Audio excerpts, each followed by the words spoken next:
Hello everyone, good morning. Hello everyone, good morning earnings. April Fool's Day daw today and this month. Huwag kang maniniwala sa mga posts kasi baka ma-fool ka lang yan, char. Pero dito kay Sitaw, hindi ka mapu-fool.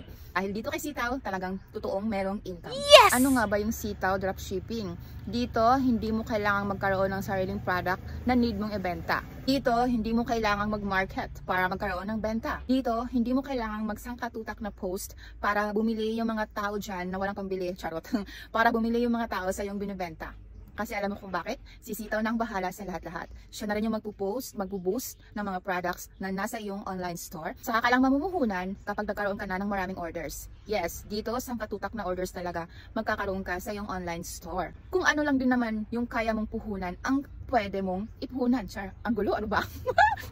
wait. Okay, seryoso. Kapag meron ka ng maraming orders sa iyong online store, saka ka lang magre-recharge. Ang tawag dito is recharge or puhunan. Kung 2,000 lang yung kaya mo, edi go, 2,000.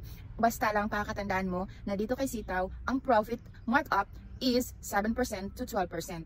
Kung yung puhunan mo is nasa 10k below, doon ka lang sa mga 7%, 8% para kaya mong i-handle and ma-process yung 55% processing rate.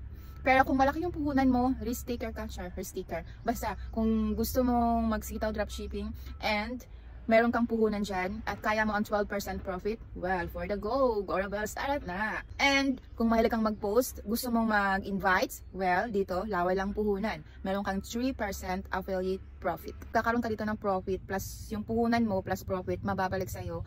Delivery time period, 18 days to 25 days. So, within that days, magkakaroon ka na ng profit plus yung pinuhunan mo, babalik sa wallet mo, na pwede mo na siyang withdrawin or just like us, me, ikot-ikot, rolling sa profit plus yung puhunan para mas tumaas pa siya. So, syempre, nadagdagan yung profit and pag gusto na talagang withdrawin, edi for the go. Char, ano yun si Kamang yan? For the go. Gaya-gaya, walang originality. So yan, kung gusto mo na siyang withdrawin, edi withdrawin mo na. And yun lang yung aking April Fool Day. Hindi ako nagpo-fool kasi talagang may income kay Sitaw. Thank you for watching. Bye! Paki-follow na nga rin pala sa aking YouTube channel, Marilyn Sila. Baka gusto mo rin magkaroon ng travel ticketing home-based business. I-follow mo yung aking page, ayan. Yung aking Sitaw dropshipping page, ayan. Please like and subscribe and paki-follow and paki-share. And if you wanna be, and kung gusto mo ng sideline online hustle na income, message me para mag-guide kita 24/7 and na-welcome sa page namin. Thank you!